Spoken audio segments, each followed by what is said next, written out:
ونستهديه ونستغفره ونعوذ بالله من شرور أنفسنا ومن سيئات أعمالنا إنه من يهده الله فلا مضل له ومن يضلل فلا هادي له أشهد ونشهد أن لا إله إلا الله وحده لا شريك له ونشهد أن محمدا عبده ورسوله اللهم صل وسلم وزد وبارك على حبيبنا المصطفى ونبينا المجتبى محمد وعلى آله وأصحابه والتابعين ومن تبعهم بإحسان إلى يوم الدين. أما بعد. Maaf tuan-tuan, lambat banyak. Sebelum exit Sungai Petani Utara ada aksiden. Lepas Sungai Petani, sebelum exit Sungai Petani Selatan sekali lagi aksiden panjang tadi, sampai dekat hentian sebelah Tikan Batu tu sekali lagi jam panjang. Saya tak tahu pasal apa. Saya masuk sembahyang dulu situ, keluar tengok panjang sampai exit Kepala Batas. Dan masa tu lah duk teringat nak beli heli tapi tak mampu ke. Hadirin mukminin rahimakumullah, muka surat yang ke-54, kaedah yang ke-14. Allah Ta'ala berfirman, a'udzubillahi minasyaitanir rajim, wa ila madyana akhahum syu'aiba qala ya qaumi i'budullaha ma lakum min ilahin ghairuh qad ja'atkum bayyinatun min rabbikum fa'awful kayla wal mizana wa la tabkhasun nasa ashya'ahum wa la tufsidu fil ardi ba'da islahiha zalikum khairul lakum in kuntum mu'minin. Ayat 85 surah Al-A'raf. Allah Ta'ala berfirman, dan kepada penduduk Madian kami utuskan saudara mereka Nabi Syuaib. Dia berkata, wahai kaumku, sembahlah kamu akan Allah. Sebenarnya tiada Tuhan bagi kamu selain darinya. Sesungguhnya telah datang kepada kamu keterangan yang nyata daripada Tuhan kamu. Oleh itu sempurnakanlah sukatan dan timbangan, dan janganlah kamu kurangkan bagi manusia akan benda-benda dan perkara yang menjadi hak mereka. Dan jangan kamu berbuat kerosakan di muka bumi setelah Allah menjadikan muka bumi ini makmur teratur dengan sebaik-baiknya.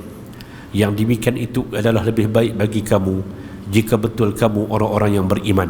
Al-A'raf 85. Ada 3 benda yang Allah Ta'ala sebut dalam ayat ini. Satu kita jadikan sebagai kaedah. Yang pertama, Allah Subhanahu wa Ta'ala menyebut sebagaimana kata Nabi Syuaib kepada penduduk Madian, qad ja'atkum bayyinatun min rabbikum. Arahan daripada Nabi Syuaib ataupun konten dakwah Nabi Syuaib, qad ja'atkum bayyinatun min rabbikum. Dalam hidup kita ni Allah Ta'ala telah tentukan ada keterangan-keterangan daripada Tuhan kita. Dalam hidup kita ni tuan-tuan, kita kena hidup dalam satu sistem yang Allah Ta'ala tentukan. Sebagai seorang Muslim, Allah Ta'ala dah tentukan sistem untuk hidup kita. Berhubungan dengan Allah, ada yang namanya syariatullah. Berhubungan dengan alam ini, ada yang namanya sunnatullah.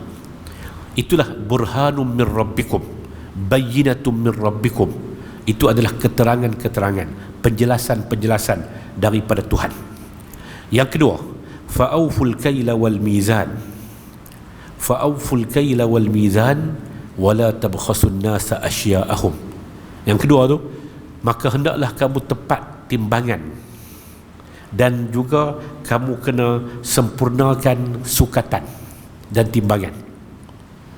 Timbang itu mizan, dan al-kail itu adalah disebut sebagai sukat. Hak jenis sukat ataupun hak jenis timbang, kedua-duanya kena tepat dalam niaga. Wala tabkhasun nasa asya'ahum, jangan kurangkan hak manusia lain. 2. Yang ketiga dalam ayat ini Allah Ta'ala sebut wala tufsidu fil ardi ba'da islahiha. Jangan sekali-kali kamu buat kerosakan setelah Allah Ta'ala tentukan bumi ini makmur. Apa makna fasad di sini? Fasad di sini ialah dengan keluar daripada sistem alam, itu akan berlaku fasad. Dan sistem alam itu ataupun kita panggil sunnatullah, itu adalah penyebab berlakunya fasad di muka bumi ini. Okey, keterangan kaedah. Kaedah ini berkaitan dengan realiti hidup, terutama dalam persoalan muamalat. Bahkan ayat ini berbicara berkaitan hubungan perdagangan antara manusia. Kaedah ini berulang sebanyak 3 kali dalam Al-Quranul Karim. Al-A'raf 85, Hud 85, Asy-Syu'ara 183. Dan semuanya berkaitan dengan kaum Nabi Syu'aib alaihi salam. Nota kaki yang ke-30. Ini kerana permasalahan sosial di kalangan umat Nabi Syu'aib adalah penipuan dalam timbangan dan juga kecoh dalam jual beli. Nabi Syu'aib ni, dia punya risalah, selain daripada risalah tauhid, perkara yang paling banyak dia sebut dalam dakwah dia ini adalah berkaitan dengan kefasadan sosial. Kefasadan di kalangan masyarakat dia, di kalangan umat dia, berkaitan dengan sosial, berkaitan dengan kebejatan sosial. Apa kebejatan sosial? Masalah sosial mereka apa? Mereka kecoh dalam timbangan, mereka tak suka dengan betul, mereka tak timbang dengan betul.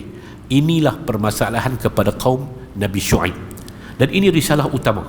Bila-bila pun bila Nabi Syu'aib alaihi salam berdakwah, dia akan sebut auful kaila wala tabkhasun nasa asya'ahum. Auful kaila wal mizan, tepatkan timbangan dan jangan juga kamu kecoh, jangan kamu ambil hak-hak orang, jangan kamu kurangkan hak orang. Dakwah Islam berasaskan kepada tauhid dan pembentukan masyarakat yang sifar penipuan, kerana masyarakat yang sering rasa tertindas dalam diam tidak akan menjadi umat yang maju dan damai sejahtera. Apa rahsianya? Ini disebut, kalau tuan-tuan tengok disebut oleh Ibnu Ashur, Tahir Ibnu Ashur rahimahullah. Apa masalahnya? Kenapa disebut tentang mengeluarkan ataupun kimpin sifar penipuan dalam perniagaan ini? Satu perkara yang penting, dan dia menjadi tema dakwah Nabi Syu'aib. Pasal apa? Pasal kalau manusia duduk dalam keadaan tak puas hati, manusia duduk dalam keadaan tertindas, dan dia tak ada ruang untuk mengeluarkan, dia tidak dibela oleh agama yang dianuti olehnya, ataupun oleh mana-mana seruan yang mengajak ke arah supaya orang menerima seruan tersebut, maka kehidupan itu tidak akan damai, tidak akan sejahtera, tidak akan sejahtera. Selagi mana perbuatan di kalangan masyarakat peniaga menindas masyarakat pengguna, dipanggil mustahlik dalam bahasanya. Selagi mana masyarakat muntij, masyarakat yang mengeluar, masyarakat kaum peniaga ini menekan kaum pengguna, dan kaum pengguna tu tak ada siapa-siapa yang bela, maka pada ketika itu dia tak akan wujud kedamaian dalam masyarakat. Maka Nabi Syu'aib dia punya tema dakwah dia ajak supaya jadikan sifar penipuan dalam perniagaan. Jangan ambil hak lebih daripada hak kita, jangan ambil hak orang lain kepada kita. Wala tabkhasun nasa asya'ahum. Ini tema utama Nabi Syu'aib, sesuai dengan kedudukan kaum Nabi Syu'aib pada ketika itu. Masalah problem sosial mereka yang paling teruk adalah berkaitan dengan gejala penipuan dalam perniagaan. Apabila kita tadabbur ayat ini, kita akan dapati betapa pentingnya kemuliaan manusia itu dipertahankan dan jangan sesekali diperolokkan, hatta dalam persoalan penipuan dalam timbangan yang mungkin hanya dengan nilai yang dirasakan kecil ya.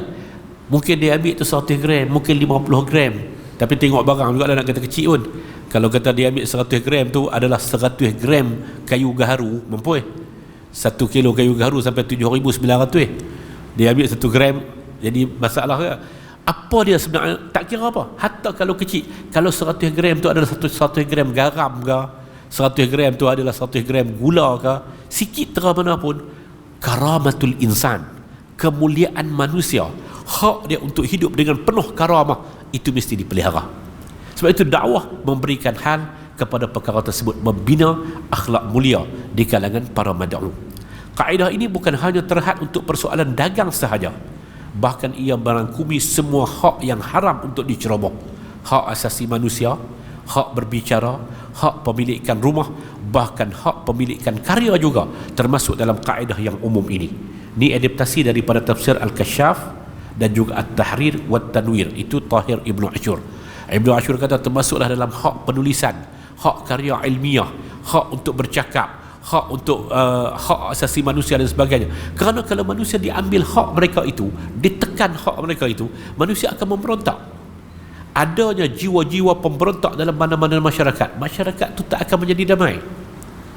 Tuan-tuan, lah ni negara yang masih ada lagi, negara yang duk jadi lagi isu-isu tuntut kemerdekaan ni tuan-tuan, yang duk berasa kata tak bebas lagi ni, adalah satu Palestin 1948. Bila Palestin dijajah dengan dibawa oleh Zionis sebenarnya, yang asalnya tidak ada negara, sebahagiannya adalah penduduk negara tersebut dan sebahagiannya dibawa datang daripada luar, dan mereka wujud negara dari mereka, dan mereka memperkecilkan peta Palestin sampai lah ni Palestin tu dia jadi macam pihak berkuasa tempatan ya, macam Majlis Bandar Raya ya, ya, sikit di Gaza, sikit lagi di Ramallah, di Dhafah Gharbiyah ataupun di tebing barat. Orang kata, apa dia masalah Palestin? Pasal apa daripada 1948 masih ada lagi orang yang menuntut, masih ada lagi tak damai di sana? Apa masalahnya? Masalahnya kepuasan. Masalahnya orang rasa hak untuk diambil. Saya pernah pergi ke Palestin, ke Gaza tahun 2012, 10 tahun, 11 tahun yang lalu. Waktu pergi tu kami dibawa ke rumah satu orang tua Palestin, orang tua lama lah.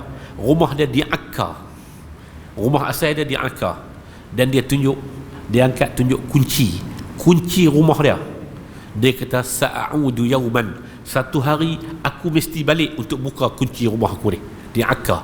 Lalu duduk dalam kawasan Palestin yang dijajah oleh pihak Israel. Tuan-tuan, hak ni bila diangkat, orang memberontak tu akan menyebabkan masyarakat tu tak damai. Dia peminta hak mereka, kemudian kumpulan lain pula nak ambil hak mereka, dia akan terus berlaku pertembungan. Satu lagi tuan-tuan, negara yang sampai lah ni duk masih jadi lagi pertikaian, dan lah ni duk ada perundingan baru dan sebagainya ni, adalah jiran kita, Fatani 1907. Tahun 2007 hari tu ni adalah tahun yang ke-100 lah, 100 tahun lebih lah, 100 tahun lebih dah mereka dijajah oleh Siam. Fatani itu merujuk kepada negara-negara yang bermajoriti Melayu pada waktu itu, merujuk kepada Fatani, Jala, Naratiwat, Satun ataupun Stui sebenarnya, dan juga sebahagian daripada Songkla. Tuan-tuan, sampailah ni berlaku pemberontakan. Kumpulan-kumpulan nak tuntut kepada kemerdekaan ni cukup ramai. Sementara proses siamisasi itu memang berlaku. Sebahagian orang dah jadi Siam, sebahagian orang tak mau merdeka, sebahagian orang nak, ya tak apa. Itu poin hak saya nak sebut. Pasal apa semangat tu ada? Pasal apa semangat? Kerana orang rasa hak mereka itu tidak diberi secara sepatutnya, bukan secara sama rata, tetapi secara sepatutnya. Tahir Ibn Ashur kata ayat ini, wala tabkhasun nasa asya'ahum, tidak hanya merujuk kepada harta, pemilikan harta, tetapi dia juga merujukkan kepada hak-hak lain. Tuan-tuan, seorang pengkarya seorang penulis, penterjemah ke, penulis ke, pengkarya, tuan-tuan, dia habiskan masa dia, kepuasan kepada seorang penulis ni. Saya bukan penulis sangat lah, kita hanya iktibas, ambil daripada manfaat daripada orang lain dah, yang orang lain. Tuan-tuan, seorang penulis dia satu kepuasan dia tuan-tuan, kalau boleh keluar daripada saya buku saya tak tebal-tebal, kecil-kecil ya, bila keluar daripada pencetak tuan, kita cium bau buku tu, satu kepuasan. Tak tidur malam ni, tak tidur malam, nak kena baca, nak tulis tuan-tuan, dia nak kena baca, dia nak kena tentukan nak ambil daripada mana rujukan kita tu, nak kena tengok pula rujukan siapa, silap-silap rujukan tu rujukan yang tidak autoriti, yang tidak punya autoriti dan sebagainya. Tuan-tuan, itu hak dia tuan-tuan, itu sebahagian daripada masa dia habis, pengorbanan macam-macam dah. Tiba-tiba tuan-tuan, saya ada sebuah buku kecil, yang buku tu ada sebuah buku, siap buku tu semua, siap buku tu, dan tuan-tuan tahu buku saya hampir semua ada 2-3 tajuk yang dijual. Yang lain tu kebanyakannya adalah menulis atau menterjemah ataupun mengambil iktibas, mengambil manfaat daripada tulisan orang lain dalam konteks menulis apa yang nak disampaikan, menyampai apa yang telah ditulis. Hak tu sudah dia buat. Tu sudah dia buat. Hampir tak ada buku yang jual. Ada 2-3 tajuk baru ni Gelombang Hulu itu jual. Sebelum tu Pajak Otak apa tajuk-tajuk yang tu jual. Tapi yang tajuk-tajuk yang betul-betul yang kebanyakannya siri-siri tadabbur, sudah ada 31 siri tadabbur itu semuanya diedar percuma. Salah satu daripada siri-siri itu tajuknya adalah Ajaibnya Hidayah. Ajaibnya Hidayah. Tuan-tuan, ubah sikitnya keajaiban hidayah, nama Ridwan Abu Bakar tulis kepada nama satu orang, cetak jual. Kita pipi tengok, jumpa tengok, buka sampai tempat saya siap menulis. Kan penulis ni bila dia tulis di mana ni, dia akan buatlah ni macam ni, siap menulis pada 15 Syaban 1443 tahun lepas, pukul 11.21 pagi di Perlembahan Ilmu Derang. Dia tulis lagu tu satu kepuasan.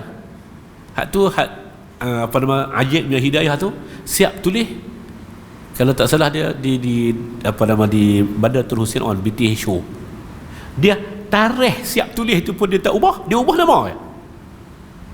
Tuan-tuan, kita berasa hang kalau nak ubah pun, hang nak rembah pun hang rembahlah, buhlah tajuk lain sikit ataupun ubahlah sikit-sikit bagi nampaklah juga kata ada. Itu sebahagian daripada hak. Jadi Tahir Ibn Ashur kata itu juga hak. Dia akan timbul rasa tak puas hati, rasa gelisah dan sebagainya.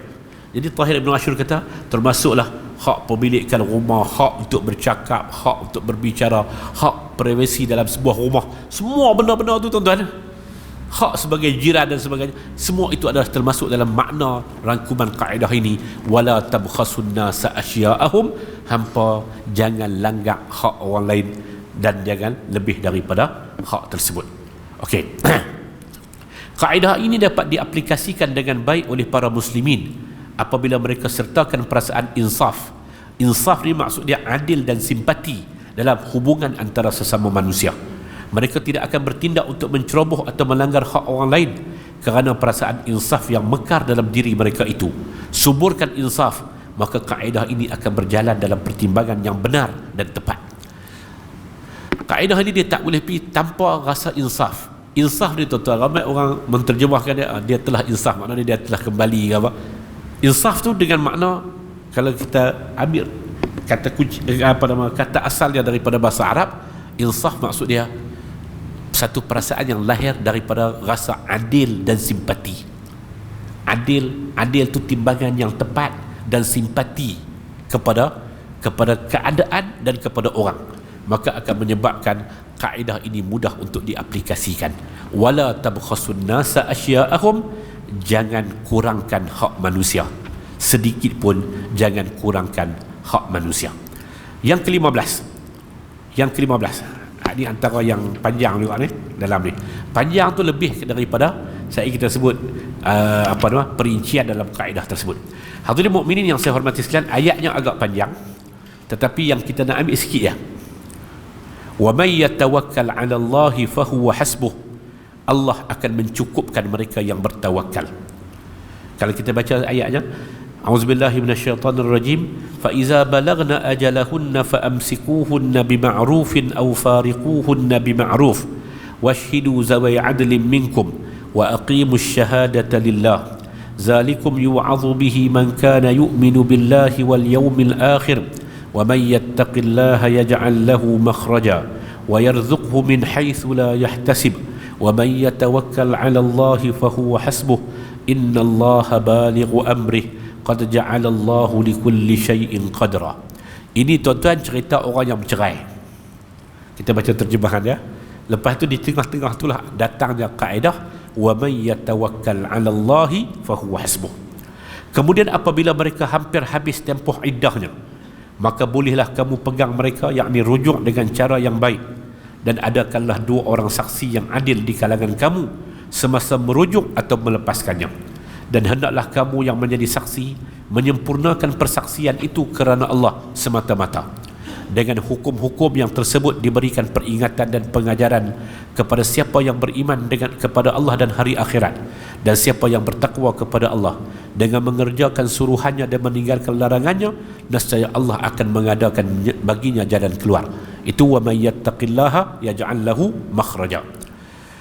Serta memberikan rezeki dari jalan yang tidak terlintas di hatinya. Dan ingatlah, siapa yang berserah diri kepada Allah bulat-bulat, yakni tawakal, maka Allah cukupkan baginya untuk menolong dan menyelamatnya. Sesungguhnya Allah tetap melakukan segala perkara yang dikehendakinya. Allah pun menentukan qadar dan masa bagi berlakunya tiap-tiap sesuatu. Surah At-Talaq ayat 2 hingga ayat 3. Ayat ini berkaitan dengan talaq, tapi yang kita nak ambil sebagai kaedah itu adalah wa may yattaqillaha wa may yatawakkal 'ala Allah fa huwa hasbuh. Siapa yang bertawakal kepada Allah, maka cukuplah Allah baginya. Okey. Ini adalah kaedah Al-Quran yang memantapkan keimanan. Ia sentiasa bergerak dan berbekas dulu, kini, dan sehingga bumi ini diwariskan kepada siapa yang dikehendaki oleh Allah. Kaedah ini mengajak setiap Muslim untuk berserah diri, yakni tawakal kepada Allah dengan sebenarnya. Tuan-tuan tengok nota kaki yang ke-32. Syekh Ratib An-Nabulsi memberikan definisi tawakal, melakukan sebab dan usaha seakan-akan sebab itulah segalanya, kemudian menyerah diri kepada Allah seakan-akan sebab itu tidak ada kesan langsung dalam kejayaan sesuatu usaha. Dia kata macam ni, tawakal maksud dia ialah al-akhzu bil asbab ka'annaha kulla syai'. Makna tawakal itu kita buat segala sebab kita buat seakan-akan sebab itulah segala-galanya. Sebab itulah yang akan menentukan kejayaan kepada usaha kita. Kita keluar rumah, kita nak musafir, sebab untuk rumah kita selamat tu kunci. Dah kunci pintu dalam, grill luar kunci lagi, segala tingkap dah kunci, alat pengeras pun dah sedia, bubuh pula CCTV itu pula boleh dipantau melalui handphone. Itu sebahagian daripada usaha. Buatlah segala usaha seakan-akan usaha itulah segala-galanya. Kemudian setelah buat semua usaha, thumma tatawakkal 'ala Allah, kemudian kita serah kepada Allah, ka'annaha laysat bisyai', seakan-akan usaha tadi ni tak ada sebarang kesan. Itulah makna dia tawakal. Antara makna, kalau kita tengok dalam perbincangan tentang tawakal, antara makna yang manik dan mudah untuk kita serap makna ni, kita buat segala usaha, semua usaha kita buat dulu seakan-akan dialah segala-galanya. Dia ambil daripada mana takrif ini? Dia ambil daripada satu hadis Nabi SAW. Satu hari, tuan-tuan, seorang sahabat mai turun daripada kuda, kenderaanlah kuda ataupun unta. Dia terus masuk ke masjid. Nabi panggil dia. Nabi kata, pi ikat tu, aqilha, pi ikat dia. Dia kata, tak apa, saya bertawakal kepada Allah. Nabi kata, pi ikat dia, summa tatawakkal 'ala Allah. Nabi kata kepada dia, bal tawakalta, tindakan kamu tu bukan tawakal, tetapi kamu menyerah diri secara bodoh, serah diri gitu lah. Dia kata, pi dulu, ikat dulu, summa tatawakkal 'ala Allah, kemudian setelah itu tawakal kepada Allah. Waktu ikat tu, waktu kita kunci motor tu, waktu kita ikat rantai gerek tu, waktu kita buat segala usaha tu, seakan-akan hak inilah yang menentukan dia akan selamat. Kemudian serah kat Tuhan, ka'annaha laysat bisyai', seakan-akan macam kita punya usaha tadi ni tak ada sebarang kesan. Itu yang dimaksudkan dengan tawakal. Okey. Sama ada dalam urusan dunia maupun urusan akhirat, bahawa sesungguhnya Allah sahajalah yang menentukan kemanfaatan dan kemudaratan bagi setiap perlakuan manusia. Namun pergantungan kepada sebab dan usaha juga menjadi penyebab kepada sesuatu urusan itu dimudahkan. Tanpa sebab dan usaha itu bukan tawakal, bahkan tindakan itu adalah penyerahan diri secara membabi buta. Tuan-tuan, kaedah ini setelah Allah Ta'ala cerita tentang tawakal, Allah Ta'ala cerita tentang siapa yang bertakwa kepada Allah, Allah Ta'ala cerita tentang orang yang talak, dia masih ada ruang dan sebagainya, dengan sebab dengan syarat ada dua benda. Benda yang pertama adalah takwa, dan benda yang kedua adalah tawakal. Okey, tuan-tuan, mari kita tengok dalam muka surat yang ke-60. Dalam surat ke-60, muka surat yang ke-59, bawah sekali tu, menyerah diri sepenuhnya kepada usaha dan sebab adalah syirik dan menafikan iman. Manakala menafikan sebab dan usaha adalah celaan pada syarak dan hikmah. Berpaling dari usaha dan sebab pula merupakan menandakan kurangnya akal. Adapun menurut dan tumpang menumpang antara penyerahan diri, tawakal, dan melakukan usaha dan sebab itu adalah petanda kefahaman yang tepat terhadap tauhid, syarak dan hikmah kehidupan. Siapa kata ni? Ibnul Qayyim dalam kitabnya Madarijus Salikin, jilid yang pertama, muka surat 244, dan terjemahan dia adalah terjemahan bebas. Ibn Qayyim sebut lebih kurang macam ni, tuan-tuan. Tuan-tuan, orang yang menyerah diri kepada usaha saja, dia syirik. Dia tak ada iman.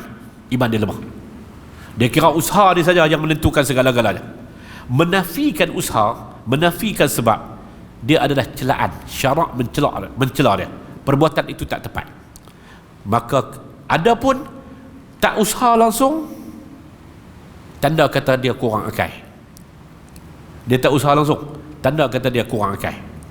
Adapun yang sebenarnya adalah bergabung di antara serah diri dan melakukan usaha. Itulah tanda kata kawan ni faham akidah tauhid, kawan ni faham syarak, dan kawan ni faham hikmah kehidupan, sunnatullah. Siapa kata tu? Ibnul Qayyim dalam Madarijus Salikin. Okey, pedoman kaedah. Pedoman kaedah ni, tuan-tuan, kita bawa 14 ayat suci Al-Quranul Karim yang nak sebut tentang keterkaitan di antara usaha dan sebab dengan hasil.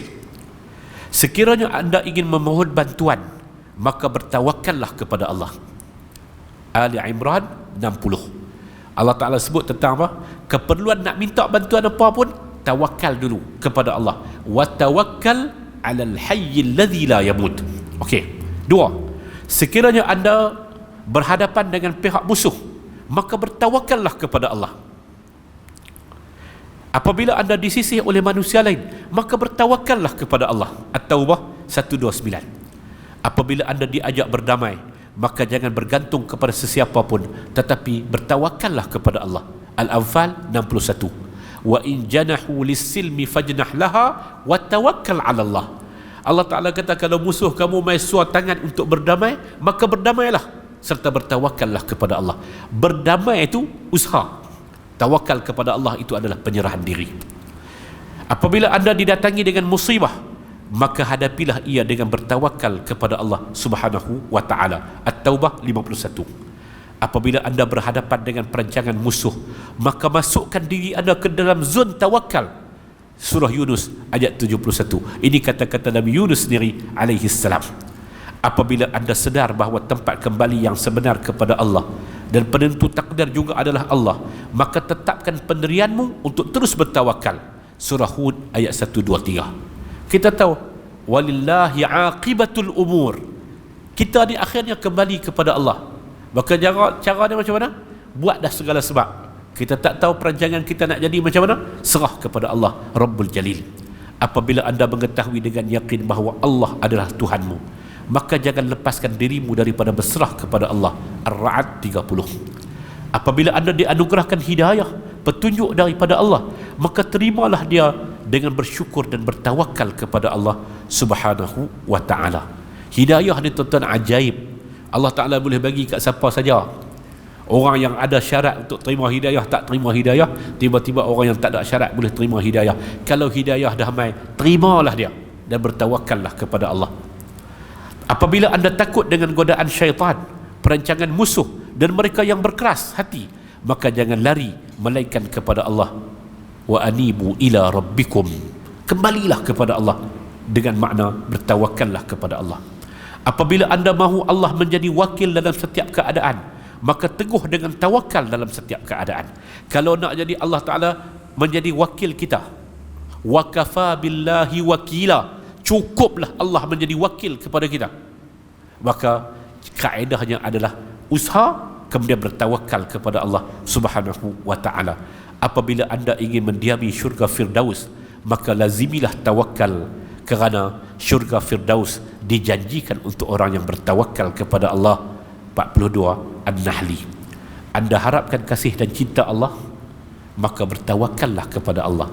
Surah Ali Imran 159. Anda ingin bersama Allah, ma'iyatullah, dengan memberi bantuan dan jalan keluar, maka bertawakallah kepada Allah. Surah An-Namli ayat 34. Semua senarai ini adalah ringkasan dari ungkapan Imam Fairuz Abadi dalam kitabnya Basair Zawid Tamyiz jilid 2 muka surat 313.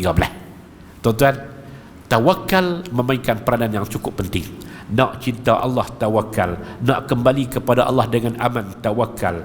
Orang ajak berdamai, tawakal. Hidup kita ni tuan-tuan, setelah kita berusaha, letakkanlah tawakal itu perkara yang paling penting. Tawakal bukan makna tidak berusaha. Tidak berusaha saja tawakal itu kurang akal. Pasal yang tulis itu adalah Al-Imam Ibn Qayyim. Dia kata itu makna dia kurang akal. Kalau saya tulis itu makna dia gila. Tawakal tu tawakal serah saja, haram tak usaha apa, itu gila. Kalau hanya usaha saja, itu syirik. Usaha saja tak mau serah kepada Allah. Yang terbaiknya adalah usaha, gabungkan, kawinkan di antara usaha dan tawakal kepada Allah Subhanahu wa ta'ala. Kaedah yang ketiga, kita ambil masa sikit malam ni tuan-tuan. Lambat tadi, bulan depan dah tak ada, setahun tak habis kat buku ni tuan-tuan. Kita mula selepas raya tu ni, dengan harap kau habis tahun ni. Tak dah habis kat tahun ni. Bukan tahun ni hijrah, bukan tahun ni, masih kita mula 14 Ramadan dulu ni sampai masuk Ramadan ni. Yang kaedah yang ke-16 muka surat 62.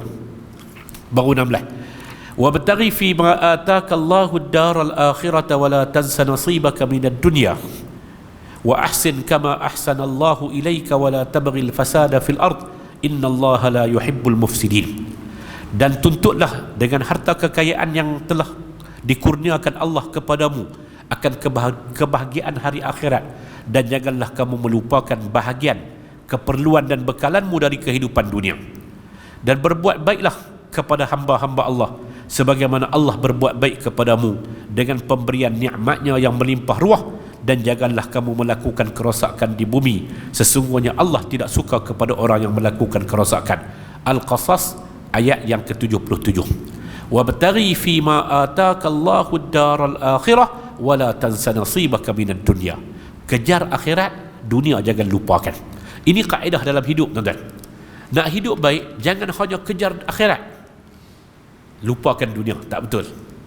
Jangan hanya ingat dunia, tidak kejar akhirat, tak betul. Kaedahnya yang sederhana dan pertengahan ialah kejar akhirat, jangan lupakan dunia. Keterangan kaedah ini sentiasa relevan sepanjang zaman, kerana interaksi dengan harta dan nikmat dunia akan sentiasa berlaku dan berkembang. Kaedah ini disebut dalam Al-Quran bersama kisah Qarun yang berbangga dengan hartanya. Bahkan kerana harta itulah menyebabkan dirinya menjadi angkuh, sehingga dia berkata, semua kekayaan ini berpunca dari pengetahuan dan ilmuku. Qarun kata, haza, apa yang aku dapat ni, ilmun indi, dia berpunca daripada ilmu yang aku ada, kekayaan tu. Kerana itulah Allah mengajar kepada para mukmin untuk menyeimbang antara cari kaya dan nasib akhirat dalam menjalani kehidupan di dunia ini. Cari kaya, silakan. Sebab tu Allah Ta'ala kata, wabtaghi wala tansa nasibaka minad dunya. Carilah apa yang jangan kamu lupa, nasib dan bahagian kamu daripada dunia. Carilah kaya, tapi dalam masa yang sama jangan lupa nasib akhirat. Nasib tu maksud dia bahagian, tuan-tuan. Kaedah ini menjadi timbangan berinteraksi dengan harta, kerana semua harta akan dipersoalkan di hadapan Allah pada hari kiamat kelak, berkaitan sumber dan bagaimana dibelanjakan. Berdasarkan hadis riwayat Imam At-Tirmizi, yang Imam Tirmizi sebut berdasarkan daripada hadis Nabi SAW, kita tak boleh bergerak hari kiamat kelak sehingga ditanya tentang 4 perkara. Salah satu daripada 4 perkara itu adalah tentang harta kita, daripada mana kita dapat, ke arah mana kita gunakan. Antara ciri teragung dalam agama Islam adalah keseimbangan dalam semua aspek kehidupan.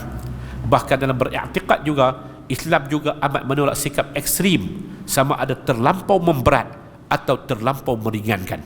Hak tu kita panggil ifrat dan tafrid. Demikianlah kesan kaedah ini. Carilah kebahagiaan akhirat, kerana akhirat adalah masa depan yang hakiki. Adapun yang berlaku pada ketika itu akan abadi. Lalu berusaha supaya yang abadinya adalah bahagia. Dalam masa yang sama, jangan lupa nasib, yakni bahagian kamu dalam kehidupan dunia, kerana untuk memudahkan mencari kebahagiaan akhirat, kehidupan di dunia pun seharusnya sukses selalu. Quran ajak tuan-tuan, kaedah ni ajak kat kita, kalau ada dalam pemikiran tinggalkan dunia, sebenarnya tak tepat dengan kaedah Al-Quranul Karim. Ataupun kita nak akhirat saja, kita kejar dengan tinggalkan dunia, tak betul. Ataupun kita diajar untuk kita hidup di dunia, sekarang ini adalah masa untuk kita, ini adalah masa kita untuk kita berpoya-poya ketika ini. Itu pun tak betul. Dia perlu ada seimbang antara nasib kita di dunia. Allah Ta'ala kata, wala tansa nasibaka minad dunya, jangan kamu lupakan nasib kamu di dunia. Nasib kita di dunia ini memang Allah Ta'ala dah takdirkan. Makna takdir itu Allah Ta'ala dah kadarkan, banyaknya, jumlahnya, kaedahnya dan sebagainya. Tinggalnya kita perlu berusaha untuk mendapatkannya. Kalau sekiranya Allah Ta'ala telah takdirkan, telah kadarkan, jumlahnya sedikit, cara dapatnya susah, itu nasib kita. Tapi jangan kita lupakan perkara tersebut. Jangan kita lupakan perkara tersebut. Apa kaitan dengan hadis yang Nabi kata, walaupun kamu tanda besar kiamat dah mai dah, tapi di tangan kamu, wa fi yadi ahadikum fasilah, Nabi kata, sedangkan di tangan kamu lagi masih ada satu lagi apa? Benih. Maka Nabi kata, fal yaghris, hendaklah kamu tanam. Sebagai lambang apa? Lambang untuk usaha. Walaupun katalah takdir kita, sekali lagi saya sebut, takdir tu maknanya kadar dia, mungkin jumlah dia sikit, mungkin kaedahnya nak dapatnya susah, mungkin sumber dia sempit, ada orang yang jumlahnya mungkin banyak, cara nak dapatnya mudah dan sebagainya. Tuan-tuan, apapun usaha itu penting. Jangan kamu kata saya nak tolak dunia. Jangan kamu kata saya nak tolak dunia. Tuan-tuan, Al-Imam Abul Hasan Al-Mawardi dalam kitabnya Adabud Dunya wad Din, tata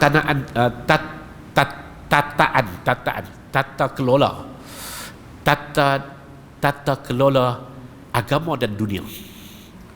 Ketika mana dia memberikan ta'rif, dialah Imam Abul Hasan Al-Mawardi lah yang memberikan ta'rif kepada khalifah. Apa makna khalifah? Iqamatud din wa siyasatud dunya bih, menegakkan agama dan mentadbir dunia dengannya, yakni dengan agama. Itu makna khalifah dia kata.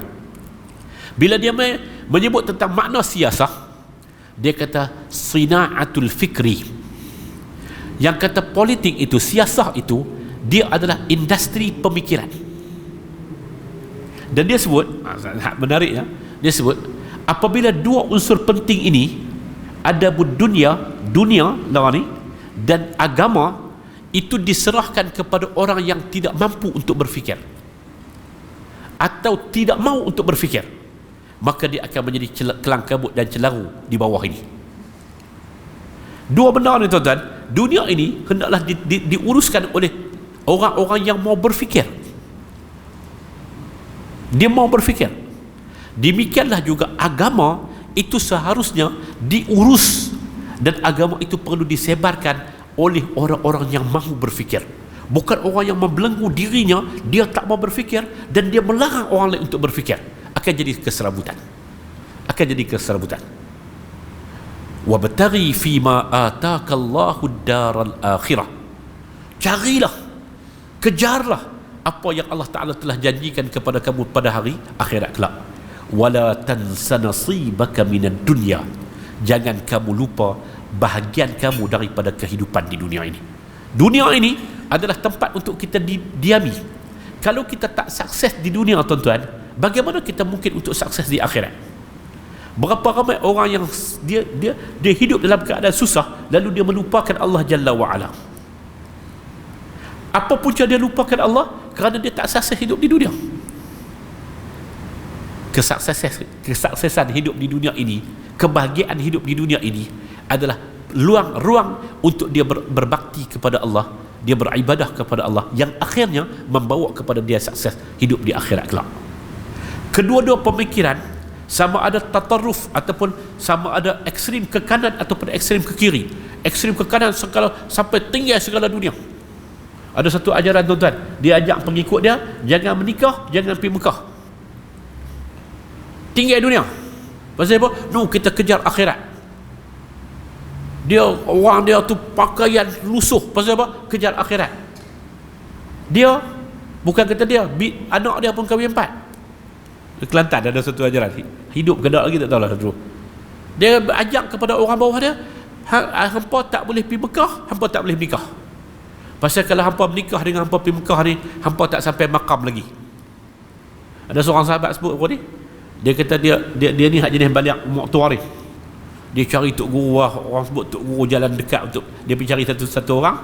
Orang tu sebut, bila dia sampai tu, orang tu beritahu kat dia, kata, hang ni kira-kira tak boleh, hang kena kenal Tuhan dulu. Hang tak perlu sembahyang ni.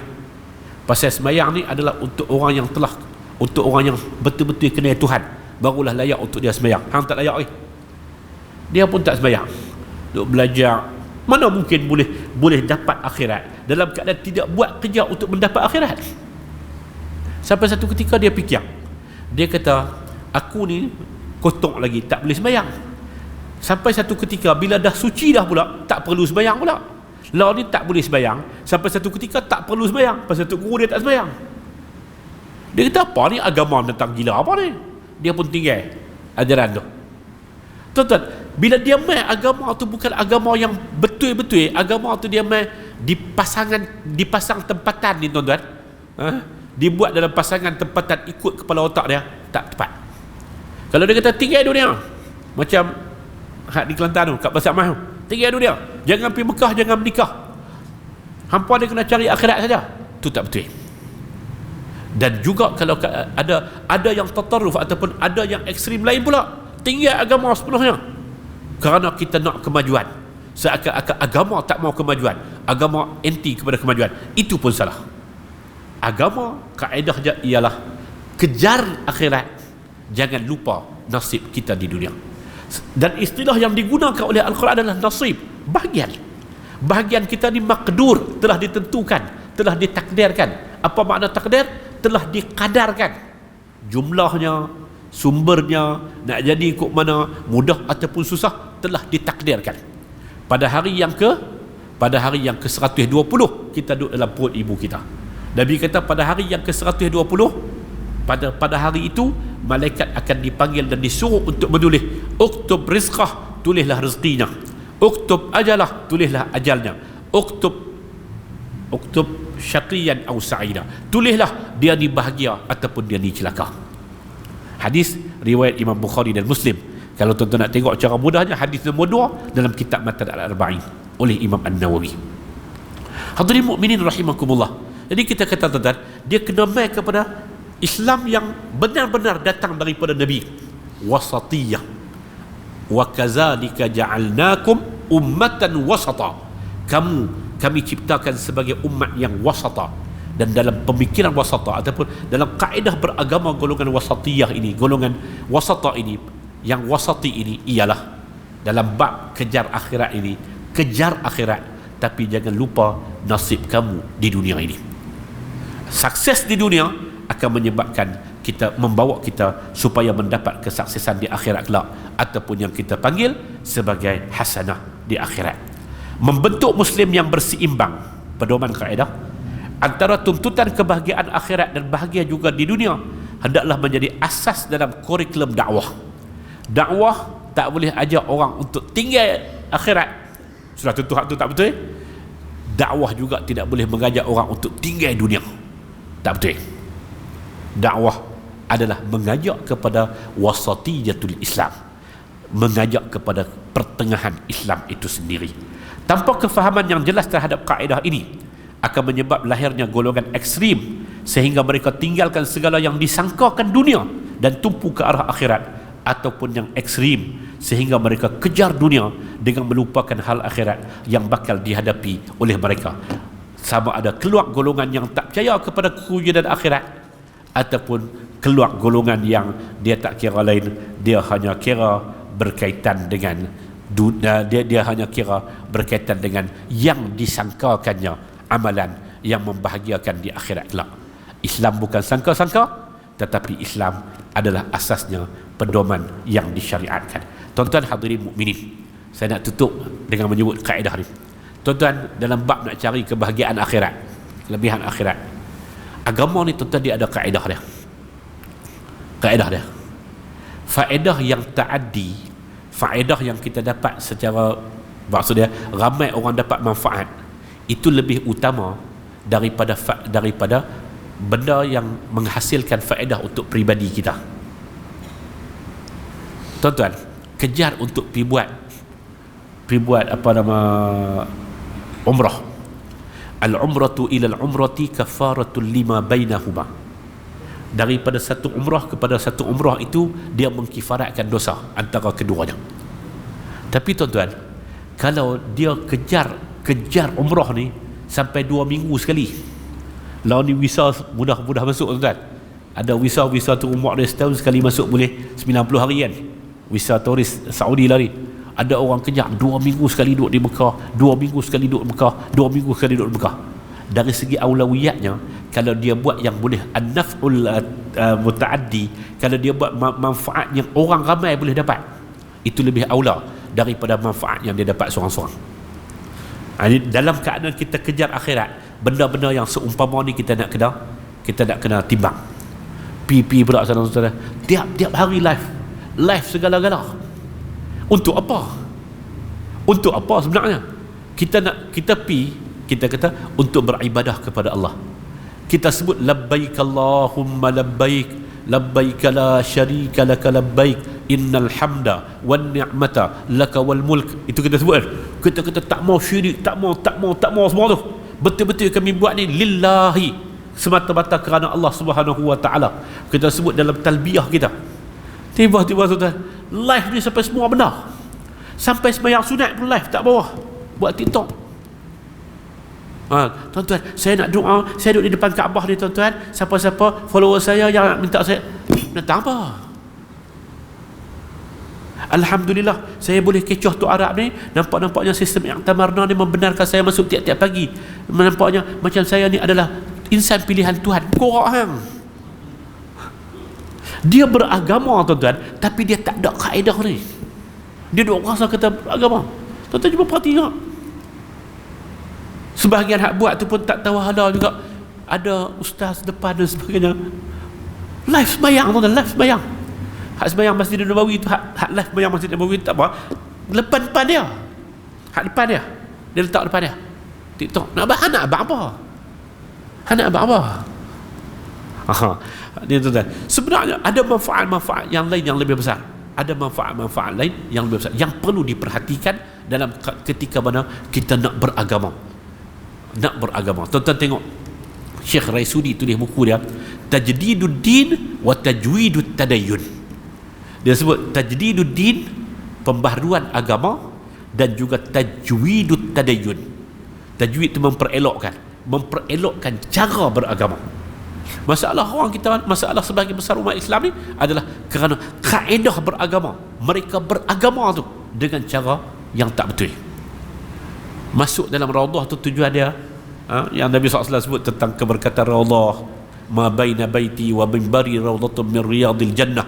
Di antara tanah, di antara rumahku dengan mimbarku itu adalah raudhah daripada raudhah syurga, taman-taman daripada taman-taman syurga. Dia dah masuk buat tu. Ini adalah, saya dah alhamdulillah berjaya masuk kali yang ke-14 untuk datang kali ni. Nampaknya sistem Arab ni pun tak guna banyak tamarda ni. Dia boleh kita datang apa dia sebenarnya? Dia tuan-tuan, Banyak tahun mengajar sini, malam ni baru berletiak sikit. Mudah-mudahan ada manfaatnya daripada letiran tersebut. Mudah-mudahan Allah Ta'ala ampun kita bersama, dan mari kita beragama dengan kaedah yang sebenar, beragama dengan cara kita ikut baginda Nabi sallallahu alaihi wasallam. Wa sallallahu ala nabiyyina Muhammad wa ala alihi wa sahbihi wa baraka wa sallam, walhamdulillahi rabbil alamin. Subhanakallahumma wa bihamdika asyhadu an la ilaha illa anta astaghfiruka wa atubu ilaik. Wassalamu alaikum warahmatullahi wabarakatuh.